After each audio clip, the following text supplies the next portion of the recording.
Today, for our Friday Farm Report, we will spend some time on a prospect that I believe is a bit overlooked heading into the 2023 season.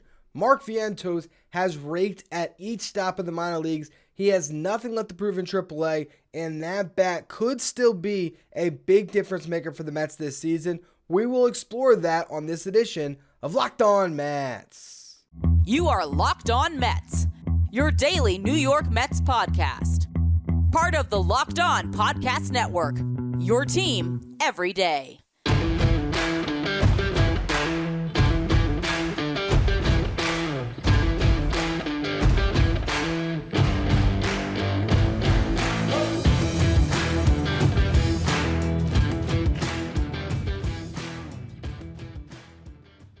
Hello to all you amazing Mets fans. You're watching Locked On Mets, part of the Locked On Podcast Network, your team every day.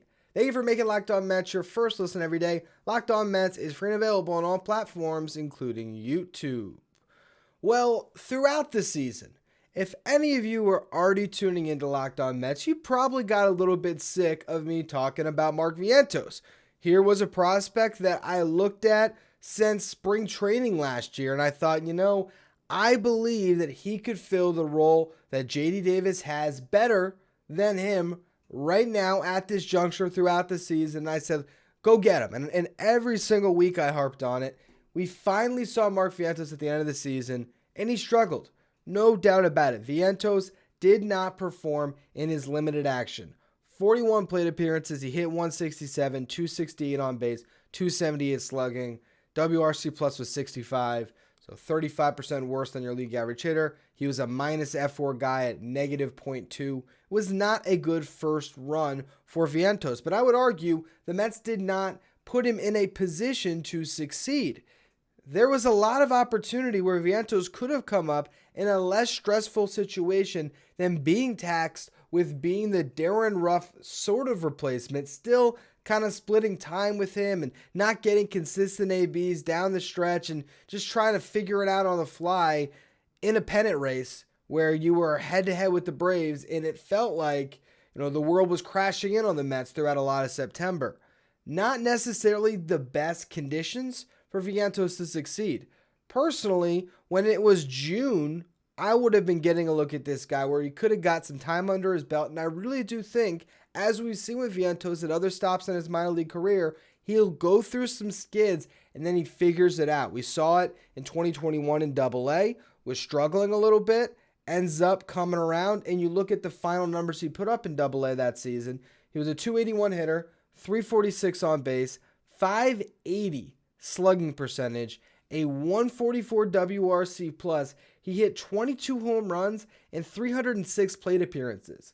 Your average, major league regular will get over 600 plate appearances in a season. Again, that was in 72 games. So you just imagine what he did in AA and think if he can take that and translate it at the next level of AAA, which he did, and then if he can do that to big leagues, you are still looking at a hitter that, if everything breaks right, has 40 home run pop. And you can't say that about a lot of prospects in the Mets system. You can't say that about a lot of prospects in baseball. I love the bat with Mark Vientos. Now, there's other things that make him a player that doesn't necessarily fit on this roster, and we will get to them in the next segment.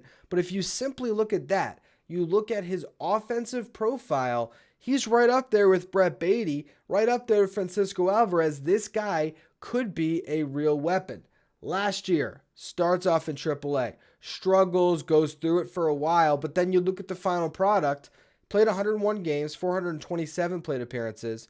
He hit 280, 358 on base, 519 slugging, 129 WRC plus. He ends up with 24 bombs.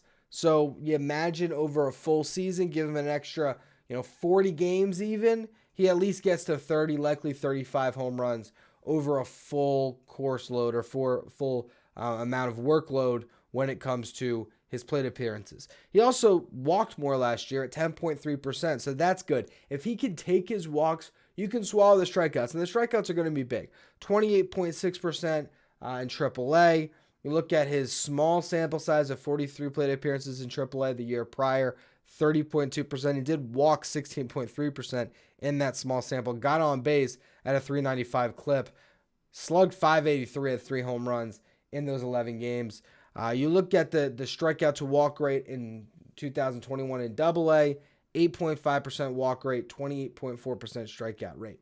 If he can keep that walk rate over 8 and even better over 10%, and that strikeout rate can still be just a little bit below 30%, there's obviously a ton of swing and miss in the profile when it comes to that. But when he connects, the power that he has in games is unlike what you would see from a lot of prospects in baseball. He's just that good when it comes to driving the ball out of the yard. The problem for him is the defense, and that is what's holding him back at this point because there's just not a clear position on this roster. And yet, the more I think about it, the more I wonder, could Vientos end up playing a much bigger role on the 2023 Mets than we've been giving him credit for up to this point? That's what I will discuss next. First, though, today's episode is brought to you by FanDuel. The NFL playoffs are here, and we are really excited about our new sports betting partner for Locked On because they're the number one sports book in America. And if you're new to FanDuel, that's even better because they have so many great features that make betting on sports fun and easy. New customers can join today and get started with $150 in free bets guaranteed when you place your first bet for $5. Just sign up at FanDuel.com/lockedon. FanDuel has all your favorite bets from the money line to point spreads to player props. Plus, you can even combine bets for a chance at a bigger payout with a same-game parlay, all on an app that's safe, secure, and super easy to use. So football fans, don't miss out. Place your first $5 bet to get $150 in free bets, win or lose, by going to FanDuel.com/lockedon. Make every moment matter with FanDuel, the official sportsbook partner of the NFL. Throughout this offseason, I've spent far more time discussing Brett Baty and even Francisco Alvarez being a part of the 2023 Mets than I have really broached the idea of a Mark Vientos. Now, the reason being, you look at this roster currently, and there's just not a clear place for him. You have Darren Ruff that's currently blocking him. Now, if Vientos outplays Darren Ruff in spring training and outplays Brett Baty as well, that last roster spot could very well go to him.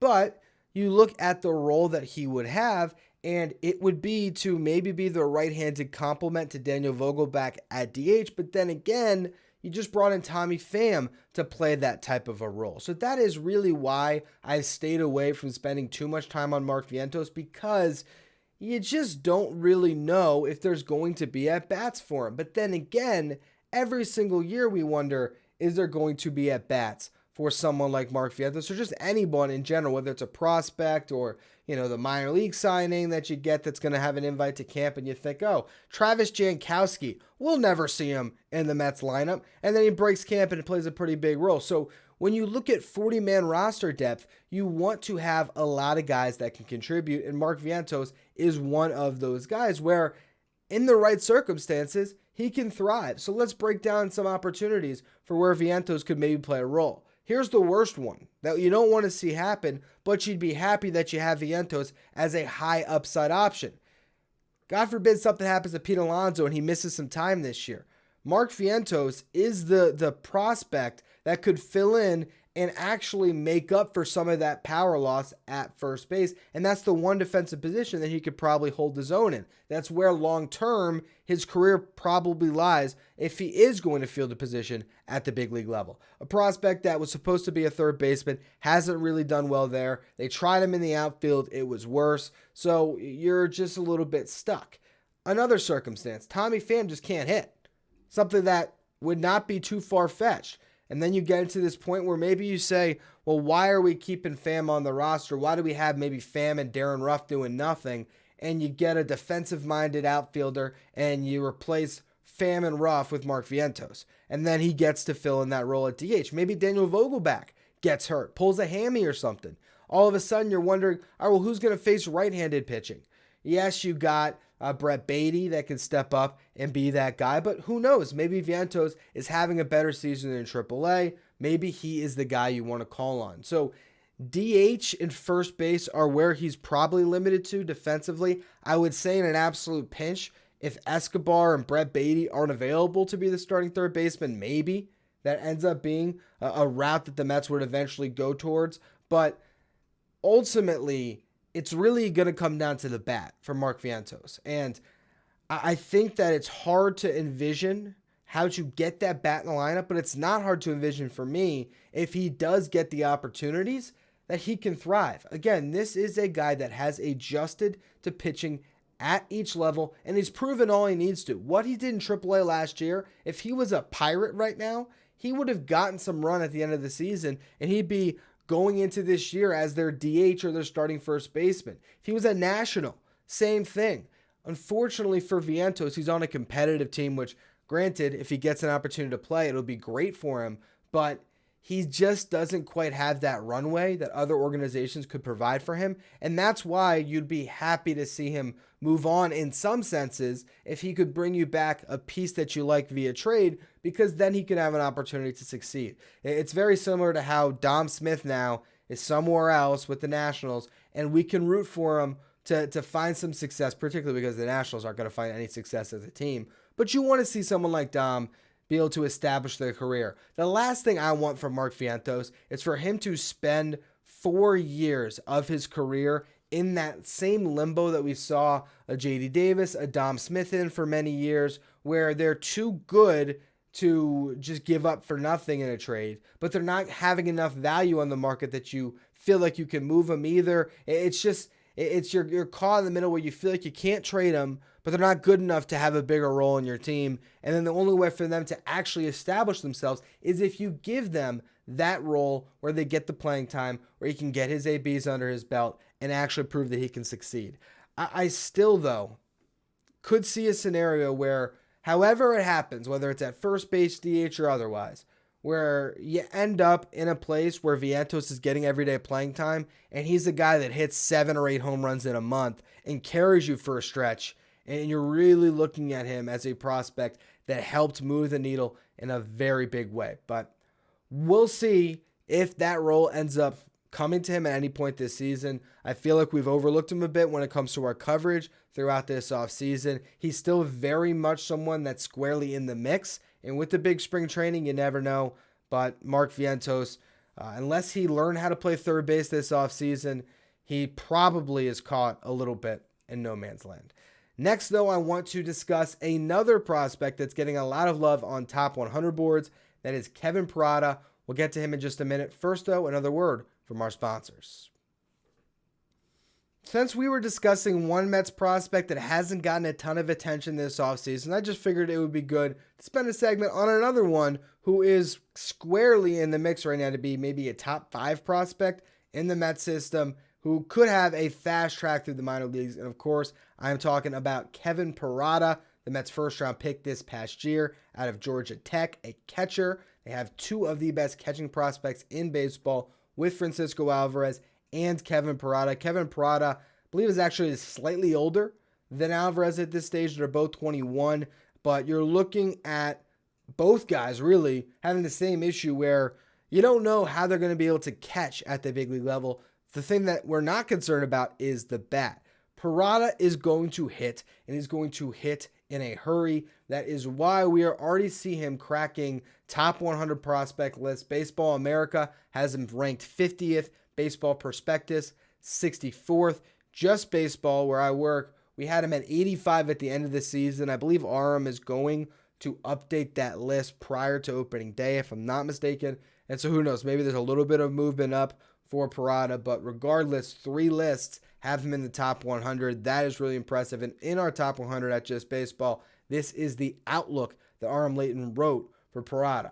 He says the odds may be stacked against Parada to provide value at catcher, but his bat alone could carry him to all-star heights. If Parada sticks behind the dish, he would likely be a fringe average defender at best. However, his work ethic and high baseball IQ could help him in that department. Parada has the upside of a middle-of-the-order masher for a first division team. The bat is legit with Kevin Parada, as I already said. to have a prospect this good that you add into a farm system that already has Alvarez. It gives you great depth. It gives you some competition. And it just is a nice thing to know that, hey, if maybe Alvarez doesn't break right, there's another guy that's on his heels behind him that could be the answer. And also that makes him a fantastic trade chip as well. So now this upcoming season, where are we going to see him?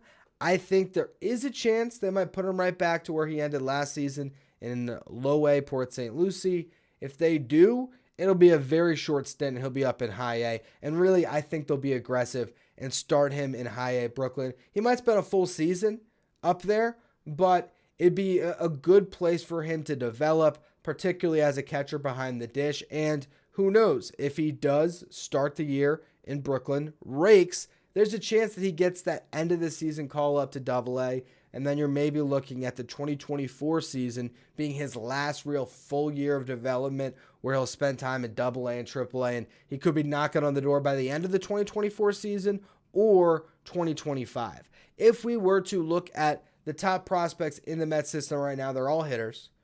You have, of course, Alvarez, Beatty, right? Vientos knocking on the door. I don't know if I would put him third. I'd probably put him behind guys like Alex Ramirez, Kevin Parada. I put Ronnie Mauricio and Mark Vientos in similar boats. Personally, I think that Vientos is a better I don't want to say a better prospect. Maybe you'd say Mauricio is a better prospect, but I think Vientos is a better player right now. I think maybe that's how you break it down, where Mauricio, you can still dream about the shortstop thing, although I think he's going to get moved off that position very soon. And, you still think there's a more viable path still for him to find a position, because while he's not a great defensive shortstop, he might be able to be a at least average defender over at third. You could also see him move over to a corner outfield spot, and the athleticism a little bit better than a Vientos, where you think he could possibly handle that translation to the outfield and maybe find some success out there. Still though, a lot of really good position players that could be filtering up through the system soon, helping this team win, whether it is Mark Vientos, Brett Beatty, or Francisco Alvarez, or potentially all of the three. I think we're going to see some real impact this year from those guys, as we've been discussing. And then next year and beyond, you could start to see Ronnie Mauricio, Kevin Parada, and then if we fast forward all the way up to 2025, maybe even Alex Ramirez. Anyway, though, that's going to be all for this Friday Farm Report. As always, thank you for listening. Make sure you follow, rate, and review wherever you get your podcasts. Make sure you follow me on Twitter, @FinkelsteinRyan. Follow the show, @Locked On Mets. Thank you for making Locked On Mets your first listen every day. Now for your second listen, check out Locked On MLB Prospects, hosted by Lindsey Crosby. Locked On MLB Prospects is where you want to go to learn more about prospects like Mark Vientos and others. You can follow Locked On MLB Prospects on the Odyssey app, YouTube, or wherever you get podcasts.